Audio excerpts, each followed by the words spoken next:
FCRA ബില്ലിലൂടെ രാജ്യത്തെ civil സൊസൈറ്റിയിൽ RSSന് അപ്രമാദിത്വം സൃഷ്ടിക്കാനാണ് കേന്ദ്ര സർക്കാർ ലക്ഷ്യമിടുന്നതെന്ന് വി ശിവദാസൻ MP. ഈ സമ്മേളന കാലയളവിൽ തന്നെ ബില്ല് പാസാക്കിയെടുക്കാനാണ് BJPയുടെ ശ്രമം. സഭയിലെത്താതെ പ്രധാനമന്ത്രിയും ആഭ്യന്തരമന്ത്രിയും നടത്തുന്നത് ജനാധിപത്യ വിരുദ്ധതയാണെന്നും വി ശിവദാസൻ MP മീഡിയ വണ്ണിനോട് പറഞ്ഞു.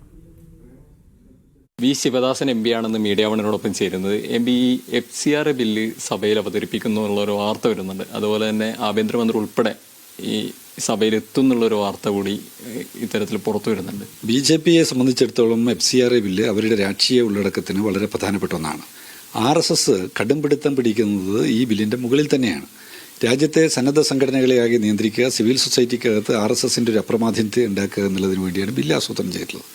ഈ സെഷനിൽ തന്നെ ഈ ബില്ല് ചർച്ച ചെയ്ത് പാസ്സാക്കി എടുക്കുന്നതിന് വേണ്ടിയാണ് അവർ ശ്രമിക്കുന്നത്. ചർച്ച ചെയ്താലും ഇല്ലെങ്കിലും അവർക്ക് പ്രശ്നമല്ല. കാരണം 2 മിനിറ്റ് പോലും ചർച്ച ചെയ്യാതെയാണ് നിരവധി ബില്ല് ഈ സെഷനിൽ പാസ്സാക്കിയിട്ടുള്ളത്.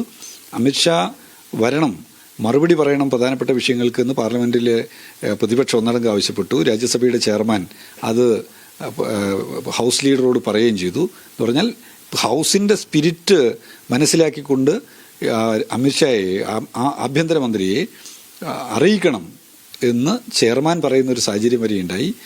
BJP തന്നെ പിന്തുണ കൊടുത്തിട്ട് വന്നിട്ടുള്ളതാണ് നമ്മുടെ ചെയർമാൻ എന്നുള്ളത് അറിയാം. ഞാനതിൻ്റെ അദ്ദേഹം നിഷ്പക്ഷനായി പ്രവർത്തിക്കാൻ ബാധ്യതപ്പെട്ടിട്ടുള്ള ആളാണെങ്കിലും ഞാനത് സൂചിപ്പിച്ചു എന്നുള്ളത് മാത്രം. അപ്പോൾ ഈ ഒരു സന്ദർഭത്തിൽ BJPയെ സംബന്ധിച്ചിടത്തോളം ഉള്ള RSSനെ സംബന്ധിച്ചിടത്തോളം ഏറ്റവും പ്രധാനപ്പെട്ട അജണ്ട ഈ സെഷനകത്ത് FCRAയുടെ ബില്ല് പാസ്സാക്കിയെടുക്കുക എന്നുള്ളത് കൂടിയാണ്.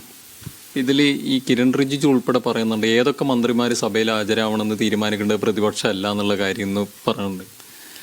ഒരു ഹൗസിനകത്ത്, പാർലമെന്റിനകത്ത് സെഷൻ നടക്കുന്ന വേളയിൽ അതിൽ പങ്കെടുക്കുക, ആ വകുപ്പുമായി ബന്ധപ്പെട്ടുൾപ്പെടെയുള്ള കാര്യങ്ങൾക്ക് മറുപടി പറയുക, ചർച്ചകൾ കേൾക്കുക എന്നുള്ളത് സാമാന്യവും പ്രാഥമികമായിട്ടുള്ള ഉത്തരവാദിത്തമാണ്. ആ ഉത്തരവാദിത്തം നിർവഹിക്കാതിരിക്കുക എന്നുള്ളത് ഇന്ത്യൻ ജനാധിപത്യത്തോട് കാണിക്കുന്ന ഏറ്റവും നിന്ദ്യമായിട്ടുള്ള, ഏറ്റവും ജനാധിപത്യ സംവിധാനത്തെ തന്നെ അപമാനിക്കുന്ന ഒരു പെരുമാറ്റമാണ്.